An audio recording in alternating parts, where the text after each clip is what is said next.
Praise Lord. പ്രിയ ദൈവമക്കളെ, ഇന്ന് നമുക്ക് അല്പസമയങ്ങളിലെ ചിന്തയ്ക്ക് വേണ്ടി സങ്കീർത്തനങ്ങൾ 115 സങ്കീർത്തനം അതിൻ്റെ 13 മുതലുള്ള വാക്യങ്ങളിൽ ഞാൻ വായിക്കുന്നു. അവൻ യഹോവ ഭക്തന്മാരായ ചെറിയവരെയും വലിയവരെയും അനുഗ്രഹിക്കും. യഹോവ നിങ്ങളെ മേൽക്കുമേൽ വർദ്ധിപ്പിക്കട്ടെ, നിങ്ങളെയും നിങ്ങളുടെ മക്കളെയും തന്നെ. ആകാശത്തെയും ഭൂമിയെയും ഉണ്ടാക്കി യഹോവയാൽ നിങ്ങൾ അനുഗ്രഹിക്കപ്പെട്ടവർ ആകുന്നു. സ്വർഗം യഹോവയുടെ സ്വർഗമാകുന്നു, ഭൂമിയെ അവൻ മനുഷ്യർക്ക് കൊടുത്തിരിക്കുന്നു. മരിച്ചവരും മൗനതയിൽ ഇറങ്ങിയവർ ആരും യഹോവയെ സ്തുതിക്കുന്നില്ല. നാമോ ഇന്നു മുതൽ എന്നേക്കും യഹോവയെ വാഴ്ത്തും, യഹോവയെ സ്തുതിക്കുകയും.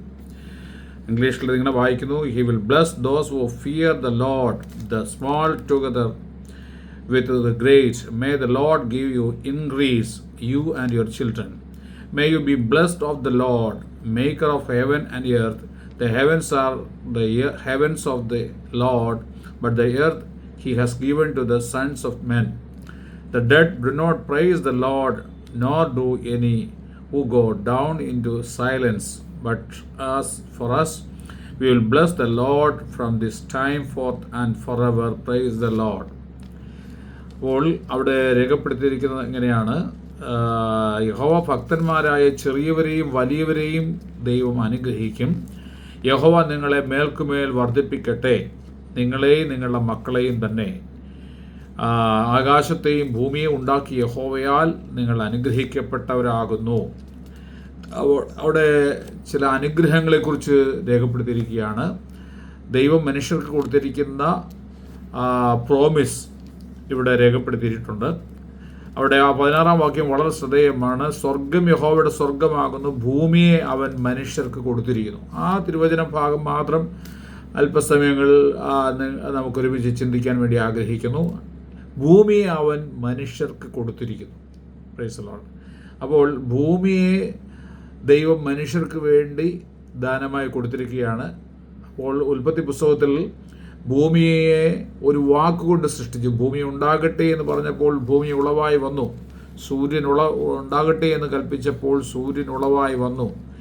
അപ്പോൾ ഭൂമിയുടെ മേൽ വാഴുവാൻ, സമുദ്രങ്ങളുടെ മേൽ വാഴുവാൻ, സസ്യങ്ങളുടെ മേൽ വാഴുവാൻ, ജീവജാലങ്ങളുടെ മേൽ വാഴുവാൻ മനുഷ്യർക്ക് ദൈവം അധികാരവും അനുവാദവും കൊടുത്തു.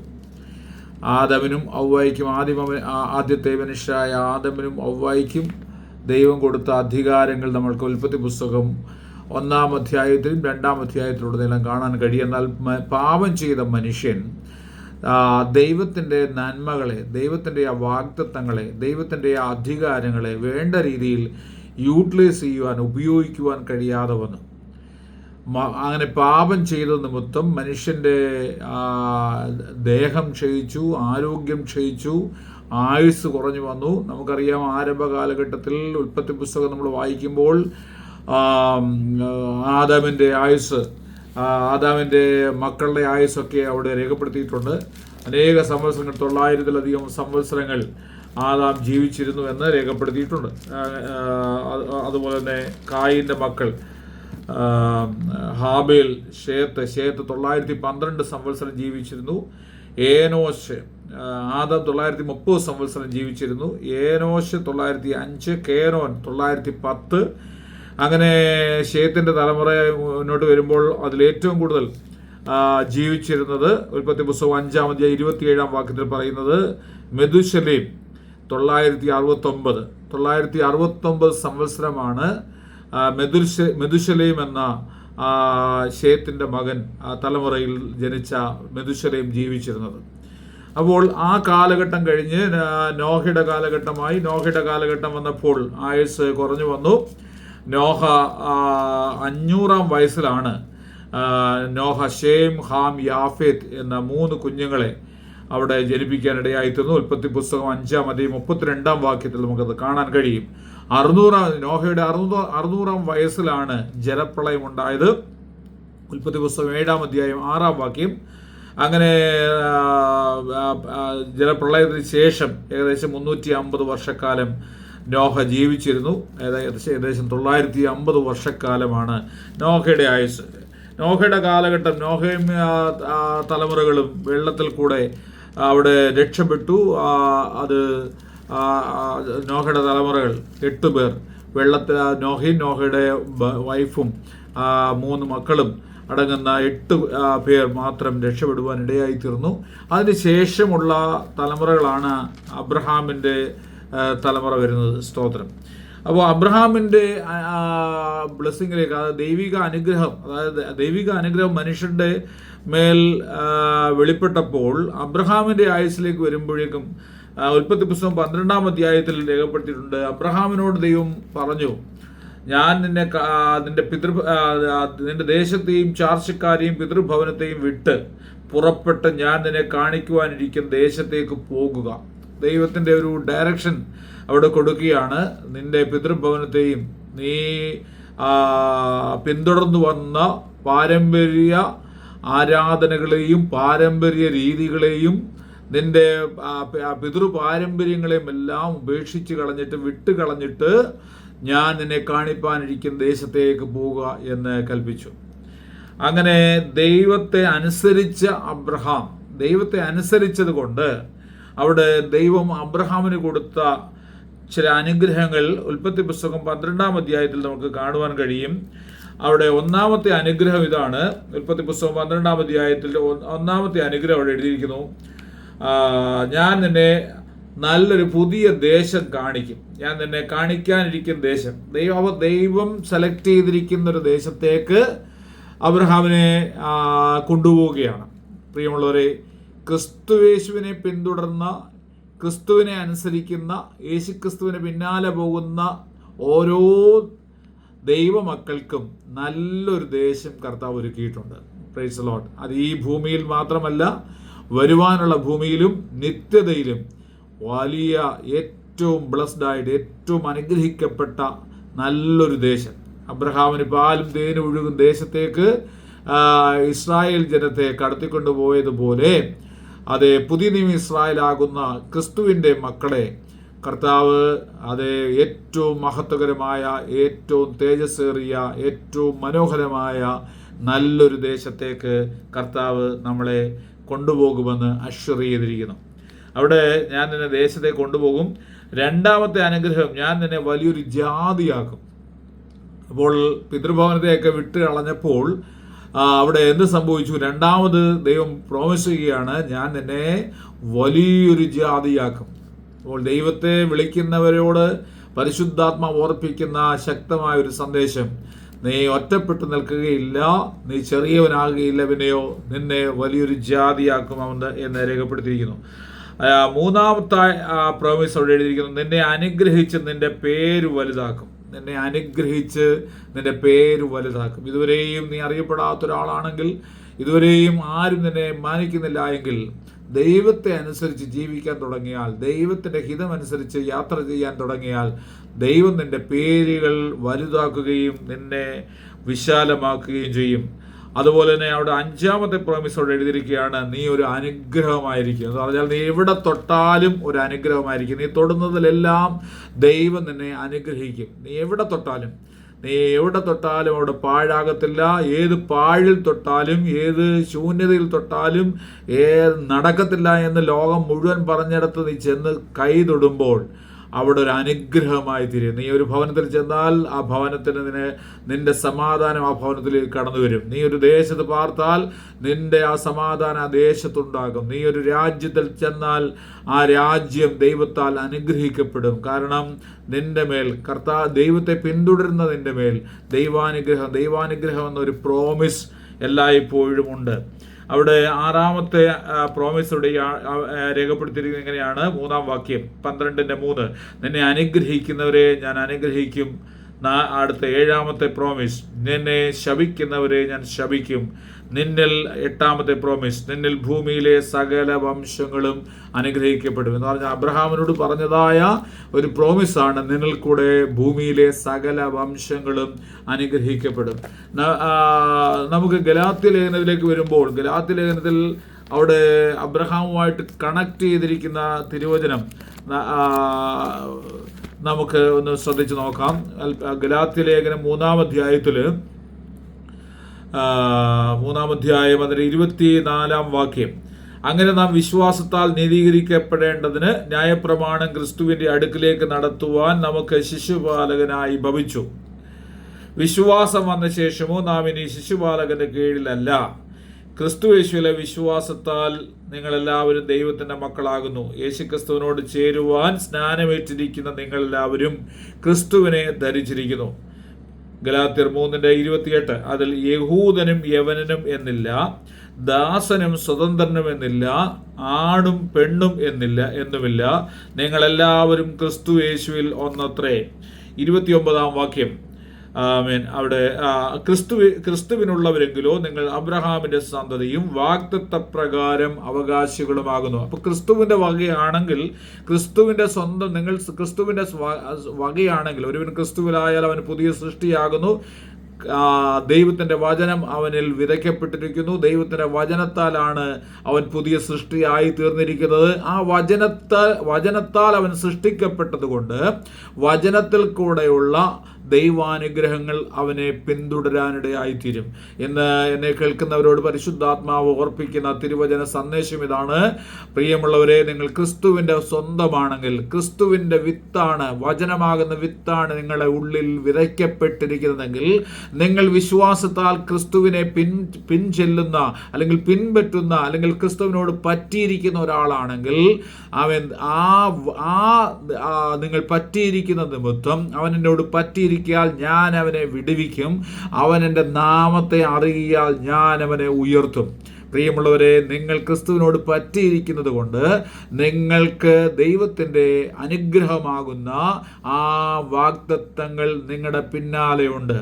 അതെ, അതുകൊണ്ടാണ് യേശുക്രിസ്തു പുതിയ നിയമത്തിൽ മത്തായിയുടെ സുവിശേഷത്തിൽ പറഞ്ഞത്, മുമ്പേ അവൻ്റെ രാജ്യവും നീതിയും നിങ്ങൾ അന്വേഷിപ്പീൻ, എന്നാൽ അതോടുകൂടെ ഇതൊക്കെയും നിങ്ങൾക്ക് ലഭിക്കും. നിങ്ങൾക്ക് ഉണ്മാനുള്ളത്, ഉടുക്കാനുള്ളത്, പാർക്കാനുള്ളത്, ജീവിക്കാനുള്ള എല്ലാ സുഖ സൗകര്യങ്ങളും ദൈവം പ്രദാനം ചെയ്യുവാൻ വിശ്വസ്തനാണ്. കാരണം ഒരു വലിയ വാഗ്ദത്തം നിങ്ങളുടെ മേൽ കിടക്കുന്നു. ഒരു വലിയ പ്രോമിസിന് കീഴിലാണ് നിങ്ങൾ വസിക്കുന്നത്. ആ വലിയൊരു പ്രോമിസിന്റെ കീഴിൽ വസിക്കുന്നവരോടാണ് പരിശുദ്ധാത്മാവ് ഓർപ്പിക്കുന്നത്. ഇന്ന് നിങ്ങൾ ശൂന്യാവസ്ഥയിലാണോ, നിങ്ങളിൽ തകർന്നിരിക്കുന്നവരാണോ, അല്ലെങ്കിൽ നിങ്ങൾ ഞെരുങ്ങിയിരിക്കുന്നവരാണോ, നിങ്ങൾ ബന്ധപ്പെട്ട് നാളെ ഓർത്ത് സങ്കടപ്പെട്ടിരിക്കുന്നവരാണോ, അവരോടാണ് കർത്താവ് പറയുന്നത്, ഈ തിരുവചനം പറയുന്നത്. നിങ്ങൾ അത് യേശുക്രിസ്തുവിനെ പിൻപറ്റിയിരിക്കുന്ന ഒരാളായിരിക്കുന്നെങ്കിൽ നിശ്ചയമായിട്ടും നിങ്ങളോടൊപ്പം ഒരു നന്മ നിങ്ങളെ ഫോളോ ചെയ്യും. ഹല്ലേലൂയ. അവിടെ പറയുന്നു, ക്രിസ്തുവിനുള്ളവരെങ്കിലോ നിങ്ങൾ അബ്രഹാമിന്റെ സന്തതിയും വാഗ്ദത്തപ്രകാരം അവകാശികളുമാകുന്നു. ആൻഡ് ഇംഗ്ലീഷ് വേർഷൻ ഇതാണ്, and if you belong to Christ then you are Abraham's descendants, he heirs according to promise. നിങ്ങൾ അബ്രഹാമിന്റെ സന്തതി. അതിന്റെ ഗലാത്യലേഖനം 4-ാം അധ്യായം തുടങ്ങുന്നത് തന്നെ അവിടെ രേഖപ്പെടുത്തിയിരിക്കുന്നത് എങ്ങനെയാണ്? അവകാശി സർവ്വത്തിന് യജമാനെങ്കിലും ശിശുവായിരിക്കുന്നിടത്തോളം ദാസനേക്കാൾ ഒട്ടും വിശേഷതയുള്ളവനല്ല. അപ്പോൾ അതിൻ്റെ കണ്ടിന്യൂഷനായിട്ട് പറയുകയാണ്, എന്തുകൊണ്ടാണ് നിങ്ങൾക്ക് ആ അനുഗ്രഹം നിങ്ങൾക്ക് അനുഭവിക്കാൻ കഴിയാത്തത്? നിങ്ങൾക്ക് ആ അനുഗ്രഹം അനുഭവിക്കാൻ കഴിയാത്തത് നിങ്ങൾ പലപ്പോഴും ശിശുക്കളെ പോലെ ചിന്തിക്കുന്നത് കൊണ്ടാണ് ദൈവാനുഗ്രഹം നിങ്ങളെ തേടി വരാത്തത്.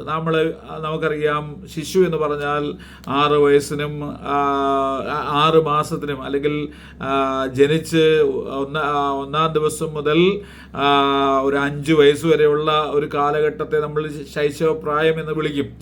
അപ്പോൾ ആ കാലഘട്ടത്തിൽ നമുക്ക് സ്വന്തമായിട്ട് ചിന്തിക്കാനോ അല്ലെങ്കിൽ സ്വന്തമായി പല കാര്യങ്ങൾ ചെയ്യുന്നുണ്ടെങ്കിലും നമുക്ക് നമ്മുടെ വലിയ വലിയ കാര്യങ്ങൾ, നമ്മുടെ നാളത്തെക്കുറിച്ചുള്ള കാര്യങ്ങൾ, നമ്മുടെ ഭാവിയെക്കുറിച്ചുള്ള കാര്യങ്ങൾ, അല്ലെങ്കിൽ സമ്പത്തിനെ കുറിച്ചുള്ള കാര്യങ്ങൾ, ഇങ്ങനെയുള്ള കാര്യങ്ങൾക്കൊന്നും പ്രസക്തിയില്ല.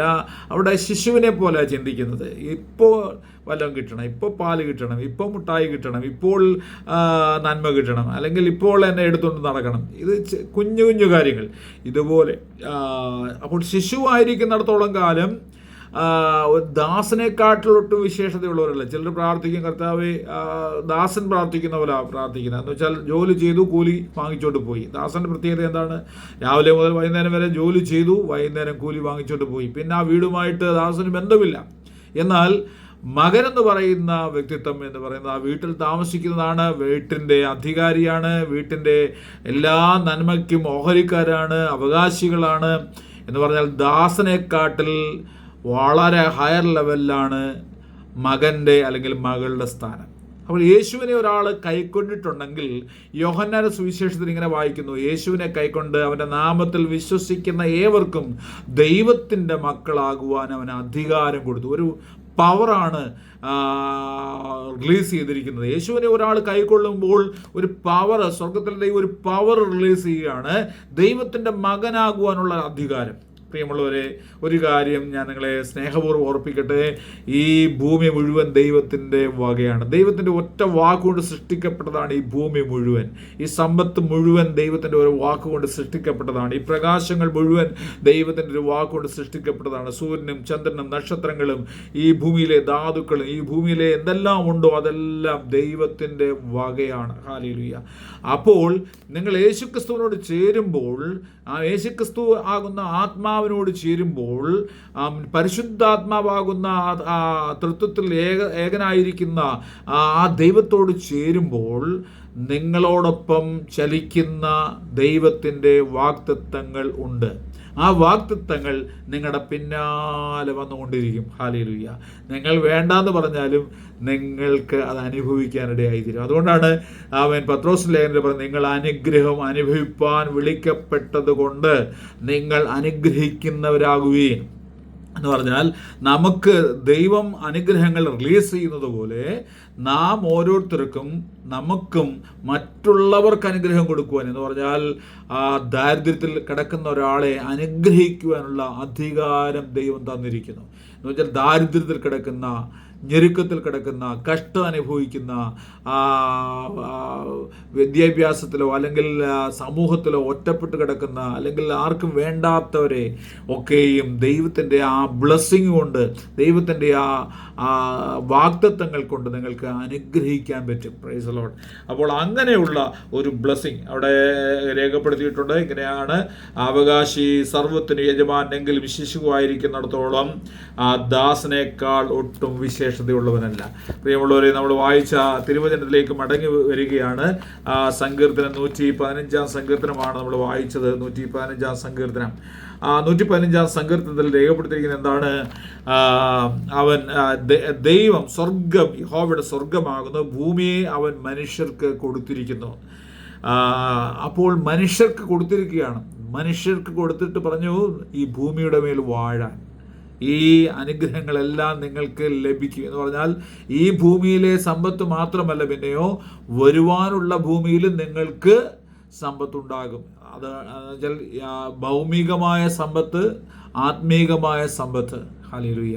ഭൗമികമായ സമ്പത്ത് എന്ന് പറഞ്ഞാൽ നമ്മൾ ഈ ഭൗമികമായ സമ്പത്തെല്ലാം വിട്ട് വെറും കൈയായിട്ടാണ് ഈ ഭൂമിയിൽ നിന്ന് പോകുന്നത്. ഭൗമികമായ സമ്പത്ത് എന്ന് പറഞ്ഞാൽ വെറും താൽക്കാലികമാണ്. എന്നാൽ ആത്മാവിൽ ലഭിച്ച സമ്പത്ത്, അതായത് ഒരു മനുഷ്യനെ ആത്മാവിൽ നേടുമ്പോൾ, അല്ലെങ്കിൽ നിങ്ങൾ ഒരു ആത്മാവിൽ ഒരാളെ ജനിപ്പിക്കുമ്പോൾ, അല്ലെങ്കിൽ ആത്മസംബന്ധമായി നിങ്ങൾ റിച്ച് ആകുമ്പോൾ, ഒരാൾക്ക് ആശ്വാസം കൊടുക്കുമ്പോൾ, ഒരാൾക്ക് കർത്താവിനെ കുറിച്ച് വെളിപ്പെടുത്തി കൊടുക്കുമ്പോൾ, ഒരാളെ സഹായിക്കുമ്പോൾ, ഒരാളെ കൈത്താങ്ങുമ്പോൾ, ഒരാൾക്ക് വേണ്ടി പ്രാർത്ഥിക്കുമ്പോൾ, അല്ലെങ്കിൽ ഒരാളെ ദൈവത്തിൻ്റെ കൃപയിലേക്ക് നടത്തുമ്പോൾ, അത് സമ്പത്ത് വേറെയാണ്. Price the Lord. അത് സ്ഥിരമായ സമ്പത്താണ്. അതുകൊണ്ടാണ് വെളിപ്പാട് പുസ്തകത്തിൽ ഓരോ സഭകളെക്കുറിച്ചും രേഖപ്പെടുത്തിയിരിക്കുമ്പോൾ വെളിപ്പാട് പുസ്തകത്തിൽ പറയുന്നുണ്ട്, ആ സമ്പത്ത് വെളിപ്പാട് പുസ്തകം 2-ാം അധ്യായത്തിലേക്ക് വരുമ്പോൾ, വെളിപ്പാട് പുസ്തകത്തിൽ 2-ാം അധ്യായത്തിൽ 7-ാം വാക്യത്തിൽ പറയുന്നു, അത് ഞാനും പയിക്കുന്നു, ആത്മാവ് സഭകളോട് പറയുന്നത് എന്തെന്ന് ചെവിയുള്ളവൻ കേൾക്കട്ടെ. അവിടെ ജയിക്കുന്നവന് ഞാൻ ദൈവത്തിൻ്റെ പരദീസയിലുള്ള ജീവവൃക്ഷത്തിൻ്റെ ഫലം തിന്നുവാൻ കൊടുക്കും. ആ 2-ാം അധ്യായത്തിൽ തന്നെ 11-ാം വാക്യത്തിൽ ആത്മാവ് സഭകളോട് പറയുന്നത് എന്തെന്ന് ചെവിയുള്ളവൻ കേൾക്കട്ടെ, ജയിക്കുന്നവന് 2-ാം മരണത്തിൽ ദോഷം വരികയില്ല. അപ്പോൾ ഇതൊക്കെ ആത്മീക സമ്പത്തുകളാണ്. ഭൗമിക സമ്പത്തുകൾ ഞാൻ ആദ്യമേ പറഞ്ഞു, ഭൂമിയിൽ സമാധാനം ഉണ്ടാക്കുന്നവർ ദൈവത്താൽ അനുഗ്രഹിക്കപ്പെട്ടവരാണ്. ദൈവം ഭൂമിയെ മനുഷ്യർക്ക് കൊടുത്തിരിക്കുകയാണ്. അബ്രഹാമിൻ്റെ അനുഗ്രഹങ്ങൾ മനുഷ്യരുടെ മേൽ ക്രിസ്തുവിനിൽ കൂടെ ക്രിസ്തുവിനെ പിൻപറ്റുന്നവർക്ക് അബ്രഹാമിൻ്റെ അനുഗ്രഹങ്ങൾ വരും. എന്നാൽ ഇവിടെ 2-ാമത്തെ ലെവൽ, അതായത് അനുഗ്രഹങ്ങളുടെ 2-ാമത്തെ ലെവൽ പറയുകയാണ്, ആ സമ്പത്തിനെ കുറിച്ച് പറയുകയാണ്. നമുക്ക് 2 മരണമുണ്ട്. ഒന്ന് ശാരീരിക മരണം, 2 നിത്യമായ മരണം. എന്നാൽ 2-ാം അധ്യായം, വെളിപ്പാട് പുസ്തകം 2-ാം അധ്യായം 11-ാം വാക്യത്തിൽ പറയുകയാണ്, ജയിക്കുന്നവന് 2-ാം മരണത്തിൽ ദോഷം വരികയില്ല. എന്ന് പറഞ്ഞാൽ 2-ാം മരണം, നിത്യമായ മരണം ഉണ്ടാകത്തില്ല. മരണമില്ലാത്തൊരു അനുഗ്രഹം യേശുക്രിസ്തുവിലുള്ളവർക്ക് ലഭിക്കാനിടയായിത്തീരും. മരണമില്ലാത്തൊരു അനുഗ്രഹം. ഈ ഭൂമിയിൽ മരിക്കാതിരിക്കാൻ വേണ്ടി ഒരു മരുന്ന് കണ്ടുപിടിച്ചാൽ നമ്മൾ ഈ ഭൂമിയിലുള്ള എല്ലാം വിറ്റിട്ട് ആ മരുന്ന് കരസ്ഥമാക്കും, അല്ലേ? Price the Lord.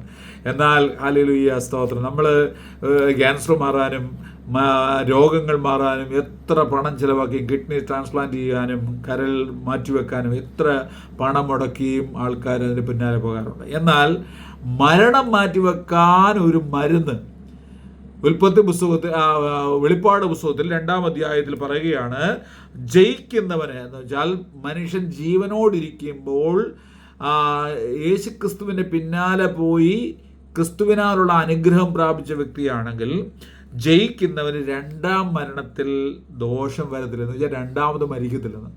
ഒരു മരണമേ കാണത്തുള്ളൂ, ശാരീരികമായ മരണം.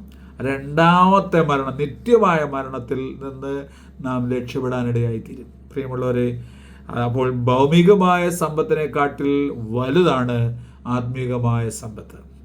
അപ്പോൾ ഭൗമികമായ സമ്പത്തും നിനക്കുണ്ടാകും, 2 ആത്മീകമായ സമ്പത്തും നിനക്കുണ്ടാകും. 2 മണ്ഡലങ്ങളിലും അനുഗ്രഹിക്കപ്പെടും.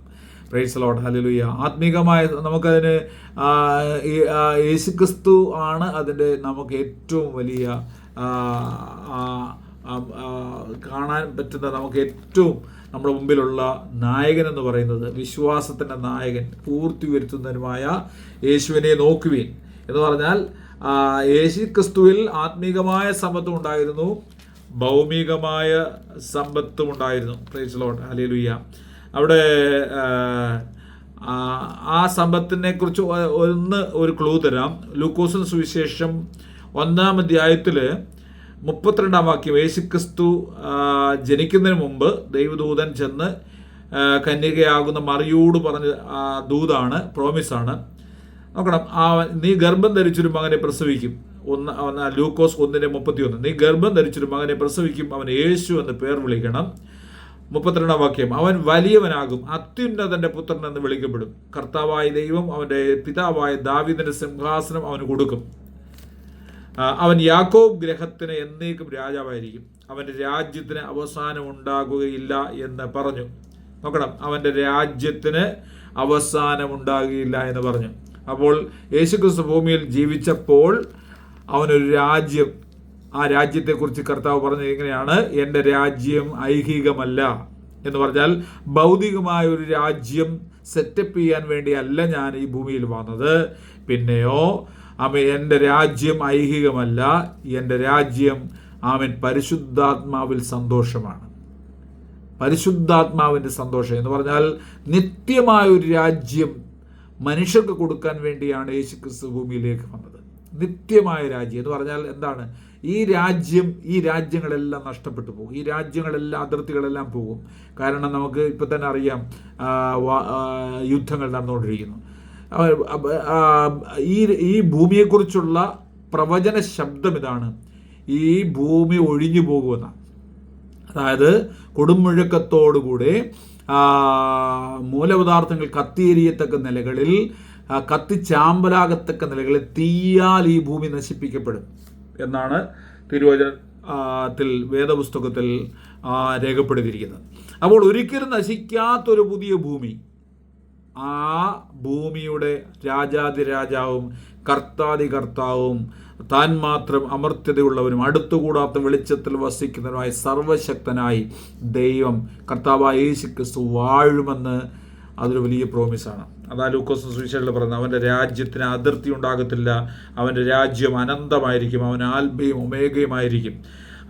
അപ്പോൾ ആ രാജ്യത്തിൻ്റെ അധികാരി കർത്താവ് യേശുവായിരിക്കുമ്പോൾ, കർത്താവായ യേശുക്രിസ്തുവിനെ രക്ഷിതാവും കർത്താവുമായി സ്വീകരിച്ചവർ അവനോടൊപ്പം ചേർന്ന് വസിച്ച് ആ സമ്പത്തിൽ, ആ അനുഗ്രഹത്തിൽ, ആ അധികാരത്തിൽ ജീവിക്കാനിടയായിത്തീരും. എന്നെ കേൾക്കുന്നവരോട് ഞാൻ എൻ്റെ ഈ വചന ശുശ്രൂഷ വൈൻഡപ്പ് ചെയ്യുകയാണ്.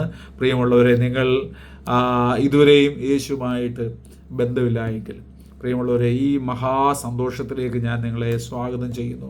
ഇതൊരു വലിയ സന്തോഷമാണ്, വലിയൊരു പ്രോമിസാണ് ദൈവം നിങ്ങൾക്ക് തരാൻ വേണ്ടി. അതായത് ഈ ദൈവത്തിൻ്റെ ജാതിയോ മതമോ വർഗമോ ഒന്നുമില്ല, സമ്പന്നനെന്നോ താഴ്ന്നവനെന്നോ, പാവപ്പെട്ടവനെന്നോ പണക്കാരനോ ഇല്ല. ഏത് മനുഷ്യനെയും സ്നേഹിക്കുന്ന ദൈവം, ആ സ്നേഹമാകുന്ന ദൈവം പറയുകയാണ്, നിങ്ങളുടെ ദാരിദ്ര്യത്തിൽ നിന്ന് നിങ്ങളെ കരകയറ്റുവാൻ, നിങ്ങളുടെ സങ്കടത്തിൽ നിങ്ങളെ കരകയറ്റുവാൻ, നിങ്ങളുടെ മരണത്തിൽ നിങ്ങളെ കരകയറ്റുവാൻ, നിത്യജീവനിലേക്ക് കൊണ്ടുപോകുവാൻ കർത്താവ് പ്രോമിസ് ചെയ്തിരിക്കുന്ന തിരുവചനമാണ്. അപ്പോൾ മനുഷ്യർക്ക് ഈ ഭൂമിയെ കൊടുത്തിരിക്കുന്നത് എന്താണെന്നറിയാമോ? ഈ ഭൂമിയിൽ മനുഷ്യൻ ജീവിച്ച്, അവൻ വിശ്വസ്തയോടുകൂടി ജീവിച്ച്, സത്യമായി ജീവിച്ച്, നേരാവണ്ണം ജീവിച്ച്, ദൈവഭയത്തോടുകൂടെ ജീവിച്ച്, ദൈവത്തെ അനുസരിച്ച് ജീവിച്ച്, ഹൃദയത്തിലുള്ള പൂർണ്ണ വിശ്വാസത്തോടുകൂടി ജീവിച്ച് നല്ലൊരു ജീവിതം കാഴ്ചവെക്കുക. ഈ ഭൂമിക്ക് ഹാനി വരാത്തക്ക രീതിയിൽ, ദോഷം വരാത്ത രീതിയിൽ, നിൻ്റെ അയൽക്കാരന് ദോഷം വരാത്ത രീതിയിൽ, നിൻ്റെ ദേശത്തിന് നാശം വരാത്ത രീതിയിൽ ദേശത്തിന് കാവൽക്കാരായി ജീവിക്കുക.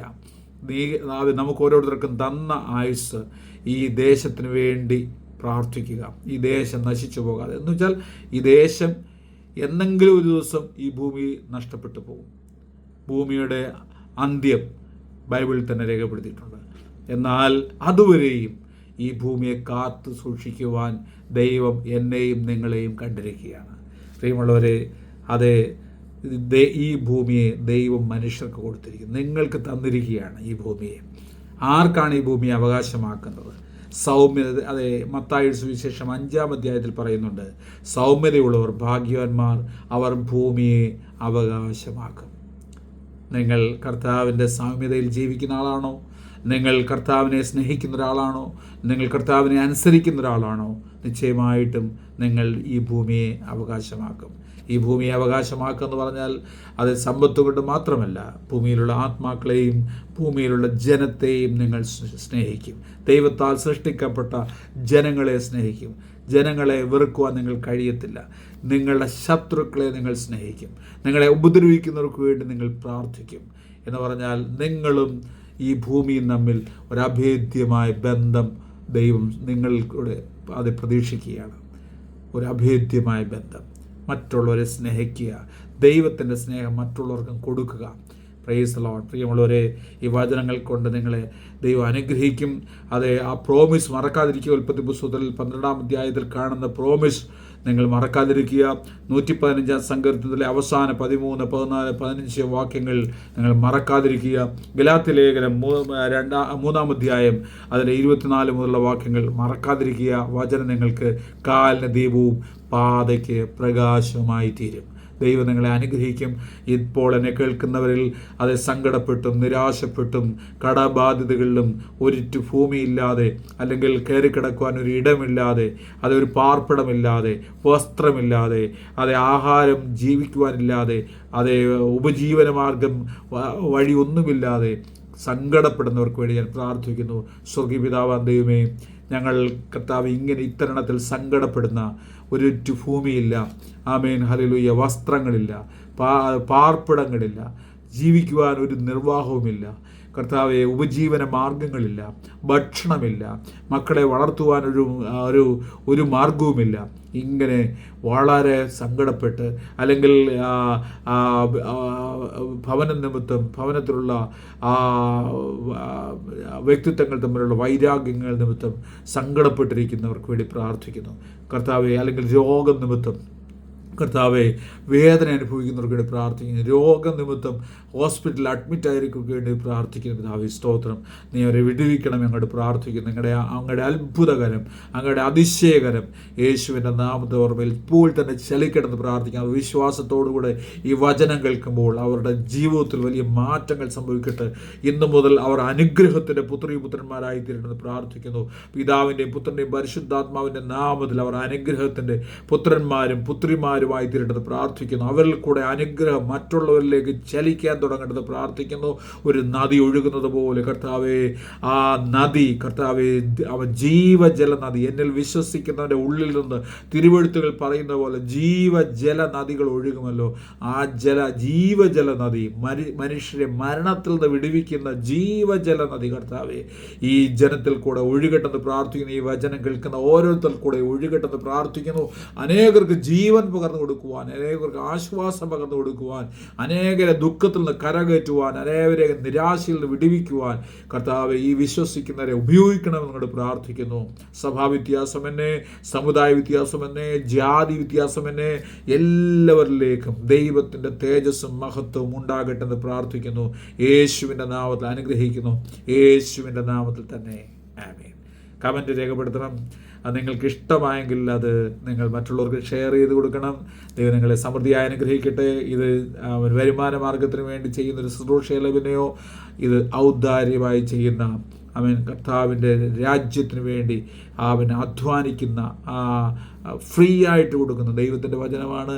ആയതിനാൽ കർത്താവ് നിങ്ങളെ അനുഗ്രഹിക്കട്ടെ. നിങ്ങൾ ഷെയർ ചെയ്യുക, കമൻറ്റ് ചെയ്യുക. കർത്താവ് സഹായിക്കട്ടെ. God bless you. God bless you all. Thank you.